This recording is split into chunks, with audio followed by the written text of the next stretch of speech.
Hi, welcome to stadium dugout. నిన్న జరిగినటువంటి CSK versus SRH match లో అద్భుతంగా హైదరాబాద్ విజయం సాధించింది. దీంతో ఐపీఎల్ 2026 క్లైమాక్స్ కి అయితే వచ్చేసింది. ఊహించని ట్విస్ట్లతో పాయింట్స్ టేబుల్ అల్లాడిపోతుంది. రాయల్ ఛాలెంజర్స్ బెంగళూరు తర్వాత ఇప్పుడు మన హైదరాబాద్ మరియు గుజరాత్ టైటన్స్ కూడా అఫీషియల్ గా ప్లే ఆఫ్ బెర్త్ కన్ఫర్మ్ చేసుకున్నాయి. ఆర్చేవాడు తీర్చేవాడు లేడన్నట్టు ఉప్పల్ రైజర్స్ చెపాక్ లో చెన్నైని చిత్త కొట్టేసి టికెట్ బుక్ చేసుకున్నారు. హలో, ఆగు ఆగు, అంత పెద్దగా బిల్డప్ ఇస్తున్నావు. నిన్న మ్యాచ్ చూసావు? అసలు క్లాసన్ అవుట్ అయినప్పుడు నువ్వు వేసిన కేకలకు మా ఇంట్లో కప్పులు పగిలాయి. ముందు మన సబ్స్క్రైబర్లకి అసలు ఏం జరిగిందో క్లియర్ గా చెప్పు. చెప్తా బాయ్, అంతా చెప్తా. నిన్న మ్యాచ్ లో చెన్నై ఫస్ట్ బ్యాటింగ్ చేసి 180 రన్స్ కొట్టింది. చేజింగ్ లో మన ఇషాన్ కిషన్, హెన్రిచ్ క్లాసన్ ఇద్దరు కలిసి మ్యాచ్ ని వన్ సైడ్ చేసేశారు. లాస్ట్ కి ఇంకా 6 బాల్ మిగిలిండగానే ఎస్ఆర్హెచ్ మాస్ విక్టరీ కొట్టింది. సరే, ఈ గెలుపుతో పాయింట్స్ టేబుల్ లో ఈక్వేషన్స్ ఎలా మారాయి? మిగతా టీమ్స్ పరిస్థితి ఏంటి? కొంచెం నీ స్టైల్లో విశ్లేషించి చూద్దాం. ఖచ్చితంగా ఇక్కడ గ్రాఫిక్స్ చూడండి బాస్. సన్ రైజర్స్ హైదరాబాద్ ఇప్పుడు 13 మ్యాచ్ల్లో 8 విజయాలతో 16 పాయింట్లు సాధించి 3వ స్థానంలో ఉంది. ఇక గుజరాత్ టైటన్స్ కూడా 16 పాయింట్లతో బెటర్ రన్ రేట్ తో ప్లే ఆఫ్స్ కి దూసుకెళ్లింది. అయితే కింద ఉన్న పంజాబ్, రాజస్థాన్, చెన్నైలో వీరిని దాటలేవా? కొంచెం లెక్కల ప్రకారం చెప్పు. ఛాన్సే లేదు మాస్టర్. ఎందుకంటే పంజాబ్ కింగ్స్ మాక్సిమం 15 పాయింట్ల వరకే వెళ్ళగలదు. రాజస్థాన్ రాయల్స్ 14, ఢిల్లీ 14, కేకేఆర్ 13కి మాత్రమే పరిమితం. ఇక మన 5 సార్లు ఛాంపియన్ చెన్నై సూపర్ కింగ్స్ 13 మ్యాచ్ల్లో 12 పాయింట్ల దగ్గర స్ట్రక్ అయిపోయింది. So RCB, GT, SRH top 3 సీట్లు లాక్ చేసేసాయి. ఇప్పుడు మిగిలింది కేవలం ఆ ఒక్క 4వ ప్లేస్ మాత్రమే. అంటే ఆ ఒక్క సీట్ కోసం అంతమంది కొట్టుకుంటున్నారా? బాగుంది మీ క్రికెట్ రాజకీయం. ఇక మ్యాచ్ విషయం పక్కన పెడితే నిన్న రాత్రి గ్రౌండ్ లో నెక్స్ట్ లెవెల్ డ్రామా జరిగింది బాస్. మన క్లాసన్ మామకి చెన్నై కీపర్ సంజు శాంసన్ కి మధ్య పెద్ద ఫైటే జరిగింది. అవును, నేను చూశాను. ఆ క్లాసన్ ఊరికే రివర్స్ స్వీప్లు, డాన్స్ డౌన్ ద ట్రాక్లు వేస్తూ సంజు చేతికి దొరికిపోయాడు. అసలు ఏం జరిగింది అక్కడ? క్లాసన్ అద్భుతంగా ఆడుతూ 26 బాల్స్ లోనే 47 రన్స్ మీద ఉన్నాడు. నూర్ అహ్మద్ వేసిన బాల్స్ ని కొట్టడానికి క్రీజ్ వదిలి ముందుకు వచ్చాడు, కానీ బాల్ మిస్ అయింది. అక్కడ ఉన్నది ఎవరో తెలుసు కదా, మన సంజు శాంసన్. లైట్నింగ్ స్పీడ్ తో స్టంపింగ్ చేసేశాడు. అంపైర్ రివ్యూ చూస్తే క్లాసన్ లైన్ బయట ఉన్నాడు, అంతే, అవుట్.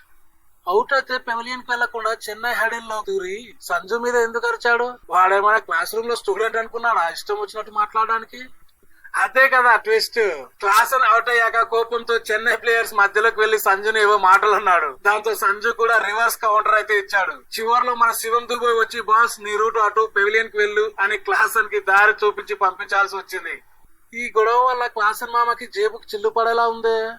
ఖచ్చితంగా ఉంటుంది. బీసీసీఐ రూల్స్ చాలా స్ట్రిక్ట్. ఆర్టికల్ 2.3 ప్రకారం బూతులు మాట్లాడినా, ఆర్టికల్ 2.1 ప్రకారం స్పిరిట్ ఆఫ్ ద గేమ్ కి విరుద్ధంగా ప్రవర్తించిన భారీ ఫైన్ పడుతుంది. పాపం క్లాసన్ కి మ్యాచ్ గెలిచిన గుండెల్లో ఫైన్ భయం పట్టుకుని ఉంటుంది. కానీ ఒకటి చెప్పుకోవాలి, వాడు ఈ సీజన్ లో రన్స్ మాత్రం పిచ్చగా కొడుతున్నాడు. ఎస్, 13 ఇన్నింగ్స్ లో 555 రన్స్ తో క్లాసన్ ఇప్పుడు orange cap holder. Sai Sudarshan కంటే ఒక్క రన్ మాత్రమే ముందున్నాడు. ఇంకో 30 రన్స్ కొడితే ఐపీఎల్ హిస్టరీలోనే నెంబర్ 4 లేదా అంతకంటే కింద బ్యాటింగ్ వచ్చి అత్యధిక రన్స్ చేసిన రిషబ్ పంత్ రికార్డు బద్దలైపోతుంది. అది సరే, ఇప్పుడు ప్లే ఆఫ్స్ కి వెళ్లిన 3 టీమ్స్ కి టెన్షన్ తీరిపోయినట్టేనా, లేక ఇంకేమైనా లెక్కలు ఉన్నాయా? టెన్షన్ తీరలేదు బాస్. అసలైన యుద్ధం ఇప్పుడే ఉంది. టాప్ 2 లో ఫినిష్ చేయడానికి రన్ రేట్ ఫైట్ నడుస్తోంది. టాప్ 2 లో ఉంటే క్వాలిఫైర్ 1 ఆడొచ్చు. ఓడిపోయిన క్వాలిఫైర్ 2 లో ఇంకో ఛాన్స్ ఉంటుంది. మరి మన ఎస్ఆర్హెచ్ కి ఆ ఛాన్స్ ఉందా? ఖచ్చితంగా ఉంది. మే 22న ఉప్పల్ స్టేడియం లో డిఫెండింగ్ ఛాంపియన్స్ ఆర్సీబీ తో మనకు లాస్ట్ మ్యాచ్ ఉంది. ఆ మ్యాచ్ లో భారీగా గెలిస్తే టాప్ 2 లోకి దూసుకెళ్లొచ్చు. ఇక గుజరాత్ విషయానికి వస్తే మే 21న సిఎస్కే తో మ్యాచ్ ఉంది. అవును, ఇప్పుడు ఈ చెన్నై సూపర్ కింగ్స్ పరిస్థితి ఏంటి? వాళ్ళ హోమ్ గ్రౌండ్ చెపాక్ లోనే ఓడిపోయారు కదా. చెన్నై రూట్ ఇప్పుడు చాలా కాంప్లికేటెడ్ బాస్. నిన్న మ్యాచ్ లో అన్సుల్ కంబోజ్, నూర్ అహ్మద్ లు బౌలింగ్ లో దారుణంగా రన్స్ ఇచ్చేశారు. ఇప్పుడు సిఎస్కే ప్లే ఆఫ్స్ కి వెళ్లాలంటే నెంబర్ 1 లాస్ట్ మ్యాచ్ లో గుజరాత్ ని భారీ తేడాతో ఓడించాల్సి ఉంటుంది. నెంబర్ 2 పంజాబ్ కింగ్స్ 14 పాయింట్ల కంటే ఎక్కువగా సాధించకూడదు. నెంబర్ 3 రాజస్థాన్ రాయల్స్ ఒక మ్యాచ్ ఓడిపోవాల్సి ఉంటుంది. కేకేఆర్ కూడా పాయింట్లు డ్రాప్ చేయాలి. ఇన్ని జరిగితేనే చెన్నైకి ప్లే ఆఫ్స్ టికెట్ దొరుకుతుంది. అంటే పక్కింటోడు పాడైపోవాలి, ఎదిరిటోడు ఎగిరిపోవాలి. అప్పుడు వీళ్ళు బాగుపడాలి. భలే ఉన్నాయి మీ క్యాలిక్యులేషన్స్. ఐపీఎల్ అంటేనే అంతే బాయ్. సో బాస్, ఇది ప్రస్తుత ప్లే ఆఫ్ సినారియో. మన సన్ రైజర్స్ హైదరాబాద్ ఈసారి కప్పు కొట్టేలా ఉందా? అలాగే క్లాసన్ సంజు గొడవలో తప్పు ఎవరిది అని మీరు అనుకుంటున్నారు? ఇంకెందుకు ఆలస్యం, కమెంట్స్ లో రాసేసేయండి. వీడియో మీకు నచ్చినట్లయితే షేర్ చేయండి. ఇంకా మన ఛానల్ ని సబ్స్క్రైబ్ చేయడం అస్సలు మర్చిపోకండి.